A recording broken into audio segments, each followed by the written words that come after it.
वंदनीय माँ भारती, माँ सरस्वती एवं उपस्थित आज के के रूप में से आए एवं विशिष्ट कार्यकर्ता महोदय एवं मेरे भैयावन, हम सब जानते हैं कि कल विश्व स्वास्थ्य दिवस दुनिया में लोग मनाएंगे। इसका तिथि निर्धारित किया गया वो 7 तारीख 7 अप्रैल को जो है विश्व स्वास्थ्य दिवस रविवार होने के कारण जो है हम लोग आग्रह किए स्पीकर से और उन्होंने जो है आज का समय हम सबों के लिए दिए। स्वास्थ्य दिवस में जो है यह भारती विशेष रूप से कार्यक्रम को आयोजित करने का कार्य जो है हो सकता है कि विद्या भारती जो ऐसी संगठन पूरे भारतवर्ष ही नहीं आज विश्व स्तर पर यह संस्था जो है गैर सरकारी संस्थान के रूप में शिक्षण के कार्य में सबसे अधिक बढ़ चढ़ करके कार्य कर रहा है। और हम लोग अपनी योजना में, अपने वार्षिक कार्य योजना में इस कार्य दिवस को बहुत प्रमुख भूमिका रखते हैं।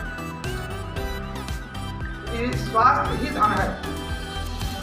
हमारा स्वास्थ्य ठीक ठाक नहीं रहेगा तो ना हम अच्छे से पढ़ाई कर सकते हैं और ना ही हम अपने अन्य कार्य जहाँ भी काम करने के लिए हम जा रहे हैं वहाँ कार्य को व्यवस्थित नहीं कर सकते। आप विद्यार्थी हैं, अगर स्वास्थ्य ठीक ठाक है तो आप पढ़ाई मन से करेंगे। हम आचार्य हैं, अगर हमारा स्वास्थ्य ठीक है तो हम क्लास में ठीक से पढ़ाएंगे। यानी स्वास्थ्य जो है सबसे ज़्यादा जरूरी है। इसी को ध्यान रखते हुए अपने बीच जो है 2 महानुभाव, एक दीदी जी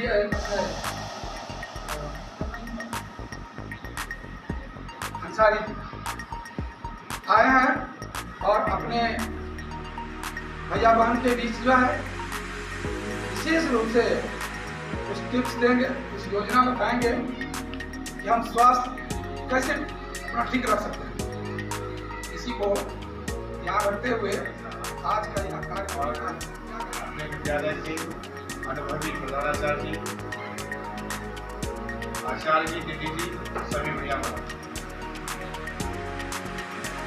अचानक हमें जानकारी बिना मैं तो आया था दूसरे साल ये कार्यक्रम बताया गया और मुझे अच्छा लगा कि जो है इस तरह के कार्यक्रम हमारे विद्यालय में किए गए माइंस हॉस्पिटल के द्वारा। इनकी दया दृष्टि हम पर हमेशा बनी रहे, यह हमेशा अपेक्षा रहेगी।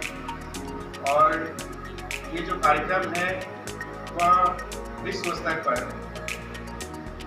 मनाया जाता है और उसी के तहत ये लोग जो है यहाँ पे आए थे। WHO वर्ल्ड हेल्थ ऑर्गेनाइजेशन उसके अनुसार एक व्यक्ति जो है वो स्वस्थ कैसे रहता है। जब वह व्यक्ति 3 तरह से अपने को स्वस्थ पाए तो वो स्वस्थ कहा जाएगा। एक होती है शारीरिक स्वस्थता और एक होती है मानसिक स्वस्थता और एक होती है सामाजिक स्वस्थता। यानी आप शारीरिक रूप से स्वस्थ रहें, इसके लिए रोज एक्सरसाइज है, खेल है, नृत्य प्रत्येक का हमारा व्यायाम है, ये सब शारीरिक स्वस्थता में आएगा कि अगर ये सब हम काम करते हैं तो शारीरिक रूप से फिट रहेंगे। फिर एक होती है मानसिक स्वस्थता। मानसिक स्वस्थता में हम खूब अच्छा कपड़ा पहने, खूब अच्छा खाना खाएं, लेकिन हमारे दिमाग में चल रहा हो कोई दूसरा चीज़, तो ना तो टीचर की बताई गई बात आपको समझ में आएगी और ना ही किसी का बात आपको समझ में आएगा, आपका दिमाग तो कहीं और है। तो जब तक हम पढ़ाई में मानसिक रूप से स्वस्थ नहीं रहेंगे, अपना ध्यान एकाग्रचित नहीं करेंगे, तब तक हम कुछ सीख नहीं सकते। और तीसरी चीज होती है सामाजिक स्वस्थता। सामाजिक रूप से स्वस्थ कौन माना जाता है? जिसको अपने घर में, अपने समाज में, अपने विद्यालय में, हर जगह पर उसको अच्छे दृष्टि से देखा जाता हो। आपके आचार्य विधि जी आपको अच्छे निगाह से देखें कि ये पढ़ने में बहुत अच्छा लगता है, सबकी बात मानता है, ईमानदार है, ठीक है, वो होती है स्वस्थता। ऐसा नहीं कि अगर हम घर से निकले तो हमारा पड़ोसी हमको देख के दरवाजा बंद कर ले, देखो आ गया कहाँ से। तो ये सामाजिक स्वस्थता होती है। और अगर ऐसा तिरस्कार आपका किया जाएगा तो कभी भी आप आगे नहीं बढ़ सकते, आपकी ग्रोथ रुक जाएगी। आपको देख करके कोई ग्रोथ किया तो आपका सोच और दिमाग वहीं पे चलेगा, तो आप आगे नहीं बढ़ सकते। तो व्यक्ति को स्वस्थ रहने के लिए इन 3 बातों को मुख्य रूप से ध्यान में रखना चाहिए। हम शारीरिक रूप से स्वस्थ रहें, मानसिक रूप से स्वस्थ रहें और सामाजिक रूप से स्वस्थ रहें। मैं धन्यवाद देना चाहूँगा अपने सेब की इतने सारे से आए हुए अधिकारियों का, जो लोग यहाँ पे आए हैं। आज आपको इसी के बारे में बताएंगे।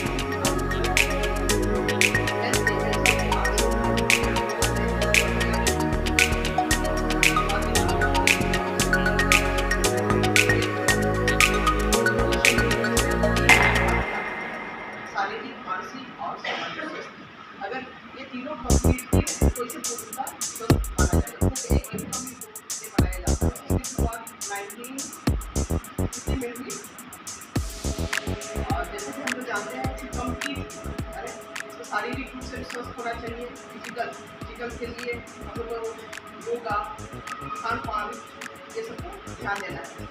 मेंटली जैसे ने कहा कि मानसिक रूप से मतलब मन का पवित्र होना, मतलब किसी के प्रति बुरी भावना नहीं, सबके लिए अच्छा करना, अपना नैतिक गुणों का विकास। फिर समाज, मतलब समाज के प्रति भी जो दायित्व कर्तव्य होता है, सफाई, diet, healthy food and water और फ्रेश एयर। आता है बैलेंस डाइट। उसमें हम देखते हैं कि हमें नियमित रूप से एक बैलेंस डाइट का इस्तेमाल करना चाहिए।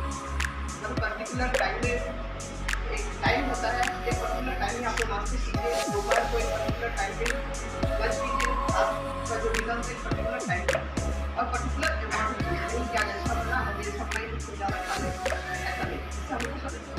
अगर आपके पास आर ओ नहीं है कोई बात, आप गर्म पानी जब होता है तो खोला उसको करके रखा करके यूज़ कर सकते हैं करके, या कोशिश कीजिए जैसे कोई भी होता है तो वहाँ पत्ते बाहर चीज जाता है जिससे साफ करिए, बरसात में ब्लीचिंग डालिए और आसपास जहाँ भी पानी को जल मिला रहे तो वहाँ नदी का जो सिस्टम रहता है उससे। और साथ ही हम लोग पानी लेते बहुत सारे बच्चे या बड़े लोग पानी कम काफ़ी तरीके से पानी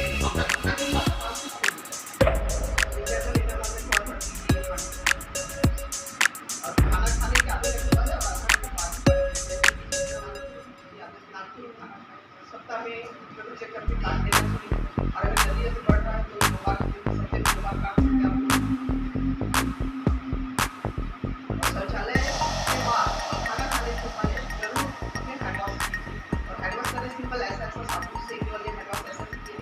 तो प्रोसेस है, प्रोसेस में आप सीखे होंगे ना, वो प्रोसेस ऐसा कीजिए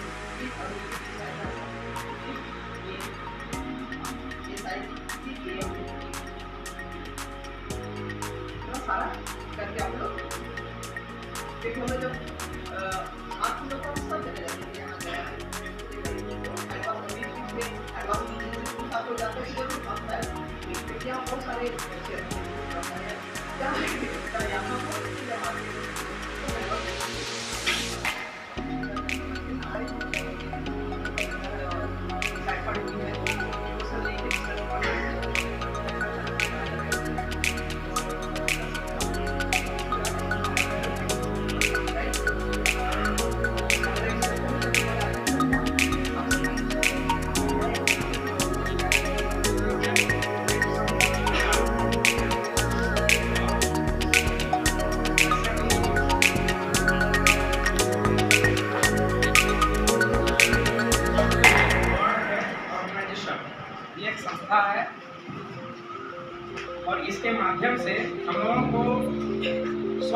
का तरीका बताया जाता है।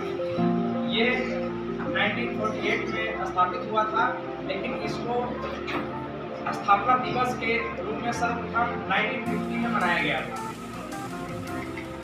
और इस साल का जो थीम है WHO का, वो है मेरा अधिकार, मेरा स्वास्थ्य मेरा अधिकार। क्या है बच्चों? मेरा स्वास्थ्य मेरा अधिकार। तो अभी मैंने देखा कि आप लोग बहुत ज़्यादा बोरियत फील कर रहे थे, बोरिंग फील कर रहे थे, तो थोड़ा सा बच्चों के साथ इंटरेक्शन करने में ही आप लोग सुनने में अच्छा लगा, हमको बताने में अच्छा लगा, है कि नहीं? तो बहुत ज़्यादा मैं चीज़ नहीं बताऊँ, क्योंकि बहुत सारी चीज़ें आपको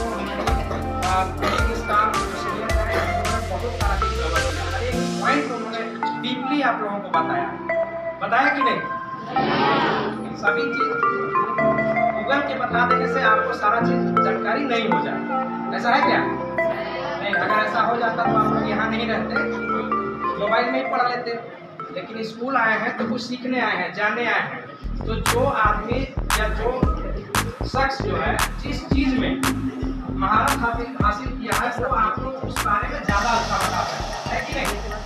जैसे यहाँ पे अध्यापक महोदय हैं, वो लोग शिक्षा के बारे में बहुत अच्छा बताएं। हम लोग अभी हेल्थ जैसे स्वास्थ्य विभाग के हैं, तो हम लोग आपके स्वास्थ्य के रिगार्डिंग बहुत सारी चीज़ें आपको बता सकते हैं जो आपको जानकारी नहीं है। लेकिन आपके घरों में आप लोग जैसे आपके पिताजी हैं, मम्मी हैं, या दादा हैं, दादी हैं, जितने भी रिलेटिव हैं, कहीं ना कोई बीमारी से जो है जूझ रहा है, कोई बीपी से, शुगर से, है कि नहीं? है ना? आपके घर में भी कोई ना कोई ब्लड प्रेशर का या शुगर का बीमारी, सभी के घर में कुछ ना कुछ ऐसा है। तो अगर आप लोगों को लगता है कि आपके घर में किसी तरह का प्रॉब्लम है और उसके रिगार्डिंग छोटी सी भी इंफॉर्मेशन अगर आपको सही मिल जाए तो लेना चाहिए, क्योंकि सही सलाह जो है आपको बहुत अच्छे राह पर ले जा सकता है। और सलाह जो है, जो आदमी जिस विभाग में है उससे ही सलाह लेना चाहिए। जैसे अगर हमें किसी चीज़ की जानकारी लेना है, अगर शिक्षा के बारे में जानकारी लेना है, तो हमें अपने टीचर से मिलना पड़ेगा, है कि नहीं? और अगर हेल्थ से रिलेटेड अगर कोई प्रॉब्लम फैस रही है तो उसके लिए हमको डॉक्टर से एडवाइस लेना होगा, है कि नहीं? तो आप लोगों के दिमाग में अगर किसी तरह का कोई क्वेश्चन हो, आपके किसी पेरेंट्स के रिलेटेड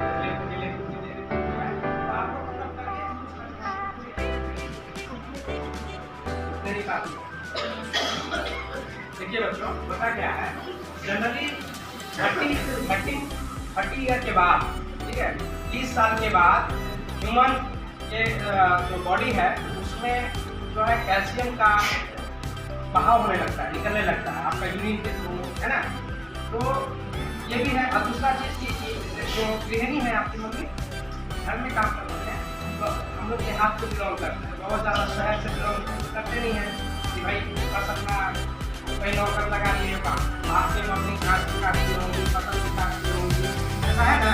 या घर में और खाना तो बनाती होंगी, तो उससे क्या होता है, बहुत ज़्यादा एक ही करने से इसके लिए आपके लिए डाइट मेंटेन में और कैल्शियम का इस्तेमाल ज़्यादा करें, ठीक है? डॉक्टर से एडवाइस लीजिए और 10 का दवा बहुत ज़्यादा नहीं लेना है। कैल्शियम है, कैल्शियम अगर आप 3 महीने लगातार लेते हैं तो आपका